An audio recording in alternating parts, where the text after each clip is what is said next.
Hey guys, this is Abhilash और आज मैं रिव्यू करूंगा एको सीरीज के सीजन 1 का। एको सीरीज आपको मिलेगी डिज्नी हॉटस्टार ऐप पर हिंदी ऑडियो में, जिसमें है टोटल 5 एपिसोड जो है 35 to 45 मिनट्स ईच और जॉनरा है एक्शन ड्रामा। तो इस शो की कहानी में है माया जो कि डेफ एंड म्यूट है बट एक बहुत ही बढ़िया असैसिन है जो कि किंग पिन के लिए काम करती है। और फिर माया को अपने पास्ट से रिलेटेड कुछ चीजें पता चलती है और अब वो किंग पिन को मारना चाहती है और उसे हटाकर खुद क्वीन पिन बनने की तैयारी करती है। तो ये पूरी कहानी माया के आसपास ही घूमती है और फिर क्या माया अपने मकसद में कामयाब होती है या नहीं, ये जानने के लिए आपको ये शो देखना पड़ेगा। तो आज का स्टोरी एनालिसिस मैं शुरू करना चाहूंगा इस शो के ट्रेलर से। इस शो के ट्रेलर में बहुत अच्छे से एस्टैब्लिश किया जाता है कि हमें देखने को मिलेगा किंग पिन और माया के रिश्ते के बारे में, कि माया एक तरह से किंग पिन को अपने फादर जैसा मानती है और किंग पिन माया को अपनी बेटी से भी बढ़कर चाहता है और उसके लिए वो कुछ भी कर सकता है। और इस सीरीज में ऐसा कुछ भी नहीं होता, जितना ट्रेलर में दिखाया है ये सीरीज में भी उतना ही है। तो मेरे लिए ये एक सबसे बड़ा नेगेटिव पॉइंट था इस शो का। दूसरा, डेयर डेविल के सीन्स हैं इस शो में, ऐसा भी कहा जा रहा था, बट वो सिर्फ 30-40 सेकंड्स के लिए है।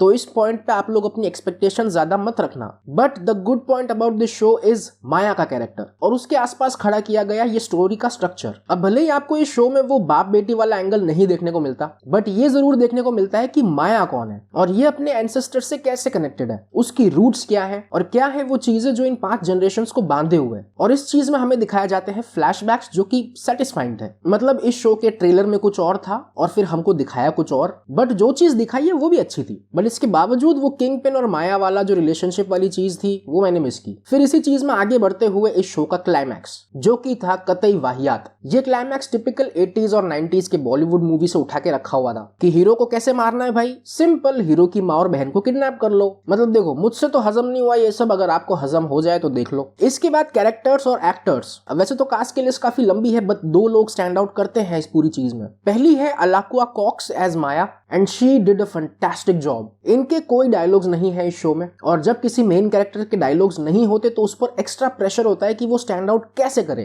तो उसी चीज में इनके एक्सप्रेशंस और हैंड जेस्चर्स ने काम अच्छे तरीके से किया है और ये कैरेक्टर आप पर छाप छोड़ने में कामयाब रहती है। दूसरे हैं विंसेंट डोनोफ्रियो, जिन्होंने रोल प्ले किया है किंग पिन का, और इनकी जितनी तारीफ करो उतनी कम है। ये आदमी स्ट्रीट लेवल थैनोस है और इनका हर एक सीन आपको दहशत वाली फीलिंग देगा। और इनफैक्ट 2-3 सीन्स में तो ये थे भी नहीं, बट आपको इस कैरेक्टर का दबदबा महसूस होगा कि भाई ये क्या लेवल का आदमी है। So out and out brilliant piece of acting. और जैसे आयरन मैन के लिए हम सब कहते हैं ना कि रॉबर्ट डाउनी जूनियर पैदा ही उस रोल के लिए हुए थे, सेम गोज विद विंसेंट, ये पैदा ही किंग पिन वाले रोल के लिए हुए। इसके बाद एक्शन सीक्वेंसेस मुझे अच्छे लगे, नो कंप्लेंट्स। साउंड डिपार्टमेंट ने एक्स्ट्रा ऑर्डिनरी काम किया है, आपको हर थोड़ी देर में साइलेंसेस फील करने को मिलेगी और उन साइलेंसेस में सुनाई देगी आपको माया की हार्ट बीट्स, जो कि आपको एक बड़ा सारा पॉइंट ऑफ व्यू देगी कि माया को अभी कैसा फील हो रहा है और माया का उस पर्टिकुलर सिचुएशन में क्या पॉइंट ऑफ व्यू है। तो ये वाला काम मुझे बहुत इंप्रेसिव लगा। बाकी सिनेमाटोग्राफी और प्रोडक्शन डिजाइन वाज ओके। और फाइनली डायरेक्टर है इस शो की सिडनी फ्रीलैंड, और इनके लिए आज मेरे पास थोड़े मिक्स्ड व्यूज हैं। पहला, आपको क्लिक बेटिंग नहीं करनी चाहिए थी और इसी के ऑपोजिट में मुझे ये देखकर अच्छा लगा कि बहुत सालों बाद मार्वल में कैरेक्टर बेस्ड शो बना है और उसमें भी थोड़ी सी सीरियसनेस है।